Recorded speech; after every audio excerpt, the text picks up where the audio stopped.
Hello guys, welcome back to another FPL video. My name is FPL Meerkat and today I've got the last instalment of my dive into all the positions for the 2022-23 season. Last but not least is the forwards. Very interesting position. They weren't very valuable last season, but every season before that they've been very valuable. So I wonder what's going to happen this year. Let's get into things. So here are the premium assets in the front line. I've put the forwards up with the midfielders. You'll probably recognise this graphic from my midfielder video, purely because we'll only be having 1, 2 or maybe even 3 of the premium assets in our teams, so it only makes sense to compare between the midfielders and the forwards for the premium positions. The top ranking, I'll only be discussing the forwards in this video. If you want to check out the midfielders, look at my previous video. But at number 2, the top ranking forward, that makes sense. We have Harland. I think he's by far the best looking forward option. 0.8 expected goals, 0.28 expected assists. That is over 1 expected goal involvement every game. You're expecting him to assist or score in every game. And for Man City, you feel like that's going to be even higher, right? Well, the Bundesliga is typically a easier league than... Sorry, I should say the Premier League is a tougher league than the Bundesliga, typically. So you would expect Harland's data to go down slightly, as has done with the likes of Sancho, with the likes of Werner. So we'll have to see how he adapts. That's why I'm a bit lenient to go off of him for game week 1. I know he has that amazing Bournemouth fixture in game week 2, so he might be good just to keep around for that. But personally, I would go for Kane for the game week 1, just because he's surer of starts, and I'm just a bit too worried about Harland not getting game time. And I think those points at the very start could be crucial. So for me, Kane is my favourite pick, but given the data, Harland is definitely the stronger pick. And also that 63% minutes percentage. I haven't watched my previous videos. That is based on the total minutes they played throughout the season. So for Harland here, it's for the Bundesliga season. And that's obviously affected by how long is he starting, how long in the game is he playing for, and obviously how long he's out due to injury, which he obviously had quite a problem with last season. So he's going to be less sure of minutes than some of the other options here, but I think he has the potential to be incredibly good. So given the stats, I think he is a better pick than on number 3 in terms of premiums, with number 2 forward, Harry Kane, who 0.59 per expected goals per 90, 0.27 expected assists. Felt like quite a quiet season for Kane, purely because of how good Son was. But given the data, was incredibly good. He actually outscores Son on both goals and assists expected. 1.79 isn't fantastic for Spurs generated expected goals, but you'd be sure that would go up this season given how much they're improving their attack with the likes of Richarlison joining.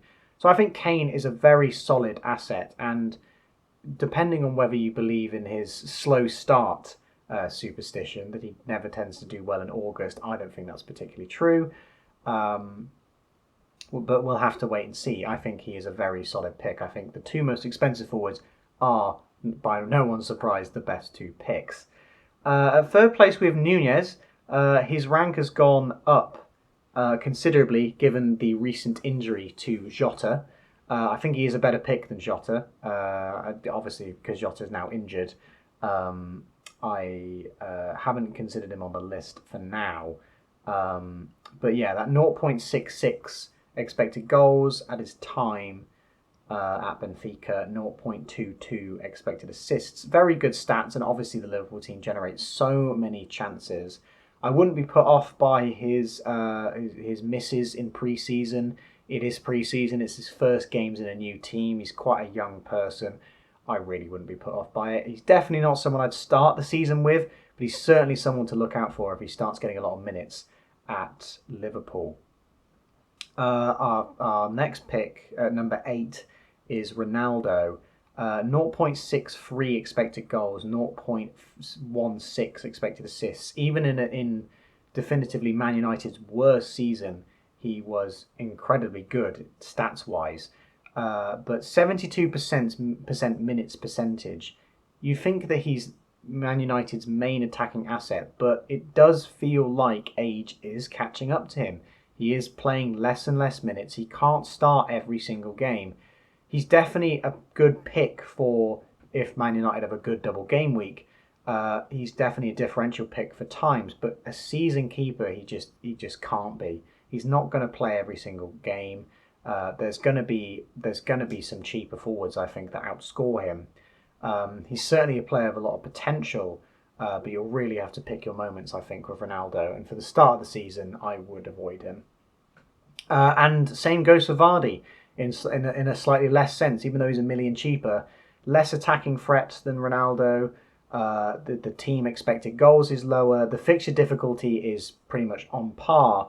But that 53% minutes percentage, I feel like that's only going to get lower with Vardy's age. He is definitely, well, not definitely, but in my opinion, he is Leicester's best striker.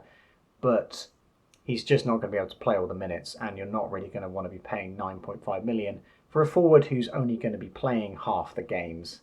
It's just not worth it.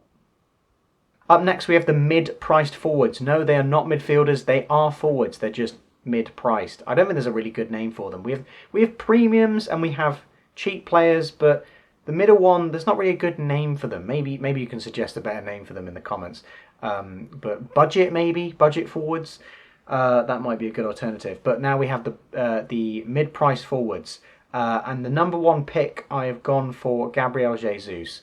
Even though he's a new signing. In fact, I will give a little spoiler. All three of my top picks for all budgets, all price ranges, are new signings. Despite him signing for a new club, his stats at City were so great when he was playing, and he's only going to be given more minutes. Now he's at Arsenal. I believe he's going to be almost a nailed starter. He might be competing with Nketiah for minutes, because I do remember reading somewhere that Nketiah was promised more minutes at Arsenal. So that will be an interesting one to look at. But there may be a switch to a 2 up front formation. We'll have to see. But Arsenal just have such good opening fixtures and relatively good expected goals per 90. It's not fantastic, but I'd assume that would get higher this season. I think Gabriel Jesus is a great pick, and at that 8 million price point, you can downgrade to the 7.5 millions while saving money. But if you want to go for the 7.5 millions to go up to Jesus, you're going to have to downgrade elsewhere, which could be a bit of a pain. And number 2, I've gone with Havertz. I really like the look of Havertz this season. He at times was very frustrating for FPL managers. He always seemed to when it came to the big scorelines for Chelsea, he was never involved for some reason.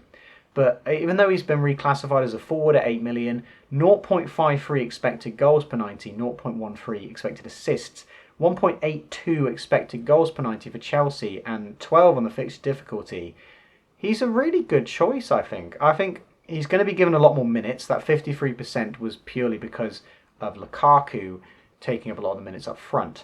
I think he's going to be given that starting position as long as Chelsea don't sign a new striker. I think Tuchel's come out with some comments saying they're not looking for a striker.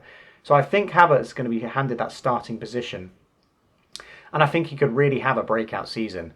I think he's got a lot of potential given the stats. And I think given the minutes, he could really start to rack up the points. And now this is where it gets tricky, because all of the 7.5 million forwards, in my opinion, are very evenly split. It's quite difficult to choose one. I think it's worth having one in your team, if you're not going to go for the 8 millions, that is. But it's quite difficult to pick between them because their stats are relatively similar and they're all good for different things. It seems that the ones with high expected goals have the lowest expected goals for their team. So the number 3 pick, I've actually gone with Antonio, who is absolutely being slept on by everyone. I don't think I've seen a single draft with Antonio in the team. But, you know, the stats are relatively good. 0.38 expected goals, 0.17 expected assists. He's by no means a bad player. We saw his incredible form at the start of last season, and he just seemed to tail off. for the rest of it. 88% minutes percentage though, the highest out of any forward on the list. He's almost he's as nailed as they get, especially if West Ham don't manage to sign another striker. The fixtures aren't fantastic for West Ham, sorry. Even though they have that opening fixture against Man City, as we've seen last year, West Ham can do damage against Man City, and then the fixtures after that are relatively good. I just really like him as a pick. He's probably the most well-rounded out of all of the choices there for the 7.5 million price point. Number 4, I've gone for Tony. I actually think that despite Antonio just edging it out as the best 7.5 million, I think Tony's actually better than the rest of them, given his stats. Also nailed with that 85% minutes percentage. Relatively good stats with 0.37 expected goals per 90, and decent team expected goals per 90 with 1.39. I just like Tony as a pick. He's on penalties a lot, like a lot of these players, but if depending on whether he switches from Brentford or not. Except the pure fact that he's got similar stats to the rest of the 7.5 million players, and he's 0.5 million cheaper, is why I like him so much. You can really do a lot with that extra 0.5 million. Maybe upgrade a goalkeeper, maybe upgrade your 5.5 million midfielder to a 6 million midfielder, Martinelli. I think he is a good value player. That's why he's ranked at number 4. Number 5, I've gone for Bamford.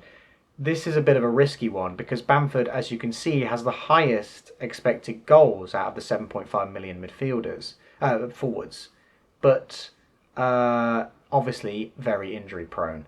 I think if he's going to play, he's going to be great. But is he going to play? That's the main thing. 16% minutes percentage is crap, and that is because of injury. We know he's nailed if he's fit. But is he going to be fit? That's the problem here.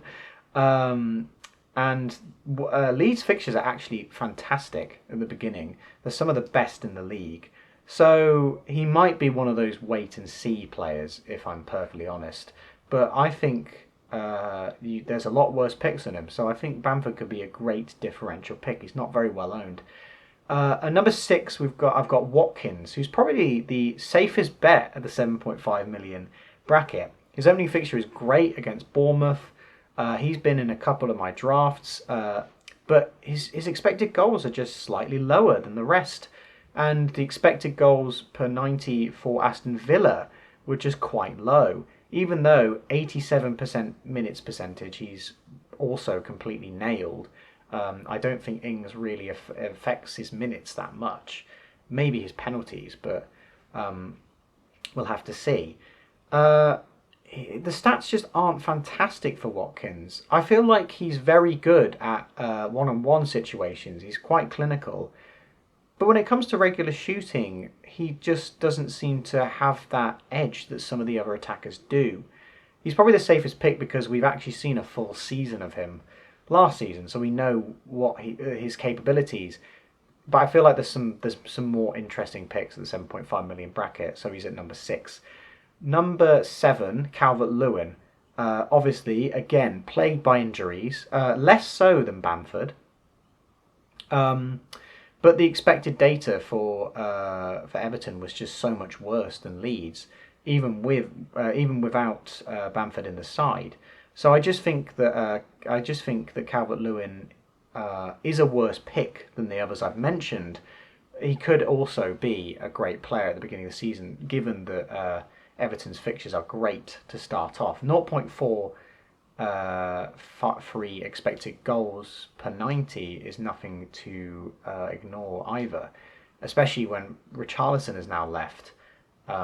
He's certainly going to get more game time as that sole striker, you believe. So if he can stay fit, he's definitely one to look out for.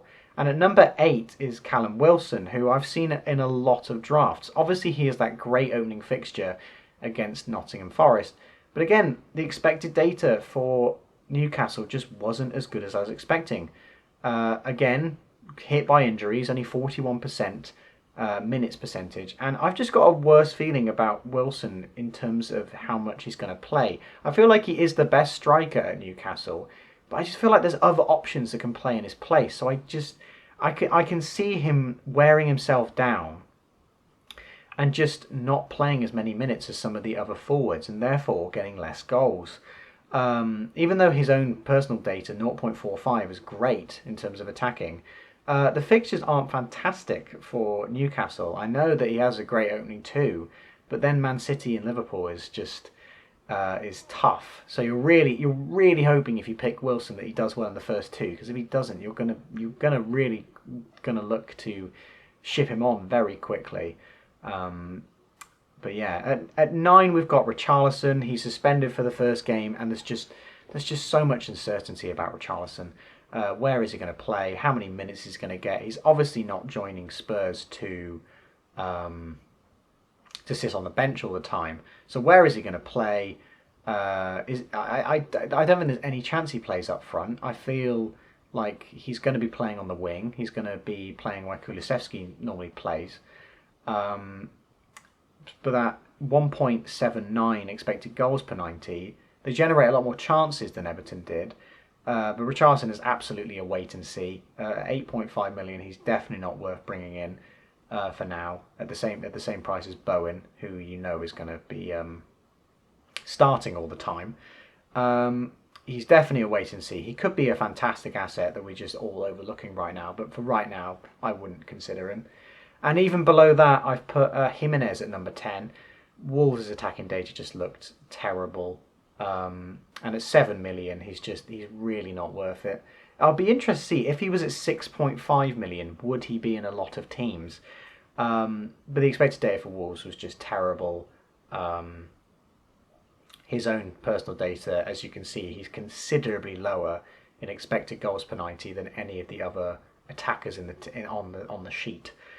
So despite Wolves' pretty decent opening fixtures, he's not the best, and 78% minutes percentage isn't the best for someone who's supposed to be the leading striker at the team. I can easily see Fabio Silva or Hwang.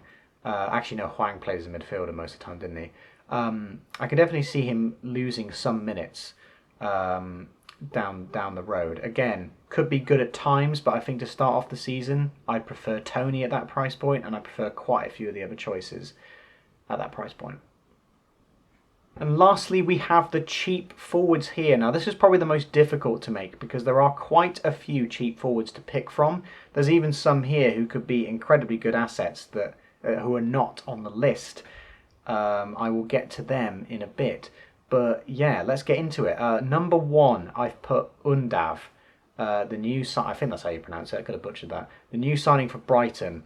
This is going to be highly dependent on whether he's nailed on as a starter. But I think putting him in at the start for 5.5 million is pretty good. I mean, at that price point, as long as you've got some good replacement on the bench, he could be good to take a risk on. And 14 on the fixture difficulty rating isn't the worst. It's just because he's so cheap, and the potential for his goals, 0.668 expected goals per 90. He was obviously playing in a different league, but those are some incredibly good stats. That is one goal involvement expected per 90 minutes, which is obviously fantastic for an attacker. So if he's nailed on at Brighton, he could be a fantastic choice for such a cheap price. At number 2, we've got Mitrovic. Obviously, we know that Mitrovic has scored a lot of goals in the Championship, but couldn't quite replicate it in the Premier League a couple seasons ago. Do we think this time is going to be different? I have a suspicion it might be. I think Fulham are going to be better this season, given that they splashed out a lot of cash in the previous season and brought in a lot of players who didn't really do an awful lot, and then they all left at the end of the season. I think they're going to be a lot stronger. That 0.79 expected goals per 90 is massive. That is 0.01 off of Harland. I know he's in a much less more competitive, but he's in a lower division of football. But even so, those are some incredibly good stats, and obviously the asterisk is there because all these top 4 have played in a different league. I think they're more risky because obviously we don't know how good they're going to change from playing in the Premier League now. But they're certainly more interesting picks at the cheap price point than any of the other choices, in my opinion. But yeah, obviously Mitrovic is a solid choice at 6.5 million. At number 3, we've got Awanoe. I probably pronounced that wrong. But the new signing for Nottingham Forest from Union Berlin, who looks to be a very good player. I know he was a Liverpool Youth Academy player. But yeah, could be an interesting pick. It's whether he will be the starting forward. Obviously Johnson at Nottingham Forest, who's not on this list, had a fantastic season, but I feel is going to be pushed to be more of a wider player, hence why he's not on the list. But no, I think he's a good choice if you're looking for a way into Nottingham Forest's attack, and has showed some very promising stats for Union Berlin. So he could be a great choice. And Solanke at number 4, completely nailed on 99% of games. I think he started every single game. I think he was just subbed off earlier a couple of times. And very high expected goals per 90. Obviously in the Championship, much easier to score goals. It will be to see whether he adapts, but he's bottom of the newly promoted strikers purely because of how difficult Bournemouth's opening fixtures are. He's definitely a void for the start of the season, but again, someone to keep your eye on in case he flourishes at the start. Number 5, we've got Blemo, who's now been reclassified as a forward. Very interesting choice as a midfielder. I know he's in a lot of teams at the start of the season. Was an incredibly unlucky player as well. He hit the post a lot of times. His expected stats are very good, all things considered. An 86% minutes percentage. He was actually quite nailed on, only missing a few games. And Brentford's fixtures are pretty good for the start. I just think that Tony is the better choice if you're going for a Brentford attacker, but that 1 million saved could do a lot for your team. So I think he isn't the worst choice, and he's certainly a different pick than the rest. But I wouldn't be looking to bring in Blemo. At number 6, we've got Adams. I don't think Southampton's attack looks particularly fantastic. They're not generating a lot of chances. Adams was still averaging, I think that's 0.5 expected goal involvement per 90, which is incredibly high. I think he had quite an unlucky season, but given the 60% minutes percentage and 17 on the fixed difficulty, which is the joint highest, he would be in a void, especially for the start of the season. Number 7, we have Wood. Wood is obviously a huge minutes worry. That 78% should actually have a asterisk because that is combined with his time at Burnley. He's clearly a player with a lot of potential, but I just don't think he's going to be given the minutes. He's certainly a player who will tick on with points. I think he'll score a couple of goals here and there, but he might be. I can see him as being quite a bench player and being brought on. I don't know how many games he's going to start. I think during the end of the season he didn't start many games, so I really wouldn't be looking to Wood.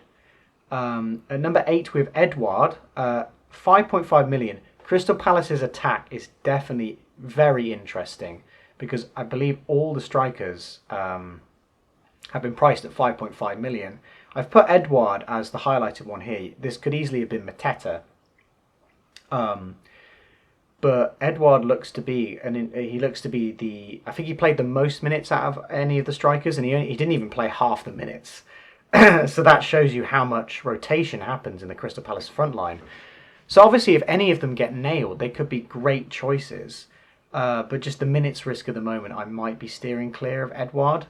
He's very cheap, but I think if you're going to take the risk, you go for Undav instead. But the expected goals per 90 is relatively similar, and he's had a year to adapt to the Premier League, so he might do a lot better. The fixtures are very difficult to start off with, but he could be a good asset.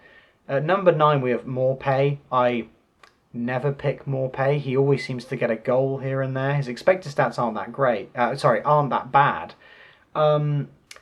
But I think with Undav coming in, I think his minutes are going to be very limited, and he already only had 66% minutes percentage without Undav being there. So I think he's going to play a lot less minutes, and at 6.5 million, there's just better options than him. And then number 10, Ian Acho. Again, a fantastic player, but just doesn't get given the minutes. 36% percentage. I think it's only when Vardy leaves Leicester or becomes injured is he ever going to be an option, because I just don't think he plays the minutes, and he's always going to be at risk of not of being rotated to be considered. But his stats are pretty great, and for the price point, and obviously in previous seasons when he has played more minutes, he has been a good asset. So maybe someone to keep our eyes on. But obviously some exceptions to this list. Alvarez from Man City, we'll have to see how many minutes he gets, but a very interesting forward option for Man City if he gets a lot of minutes. And Broja, of course, from Chelsea, obviously to see which club he signs for, if he's going to sign for a club. I think if he stays at Chelsea, he's not really an option. I don't think he's going to play many minutes. But if he does sign for another club, he could be a very crucial attacker. So there you go, guys. That's all of the videos on all the positions for you. I hope you've all enjoyed. I've really enjoyed making this content, so I would love to hear your thoughts about what you guys would like to see in the future. And also drop down who you think the highest scoring forward is going to be this season. Who's going to be that forward that everyone's overlooking right now? Do you think maybe a Martial might get a lot more game time and suddenly explode onto the scene? There could be some very interesting forward picks this year, given how poor the forward picks were how bad the forward picks were last season. So I'd love to hear you guys' thoughts, and I'll see you in the next video.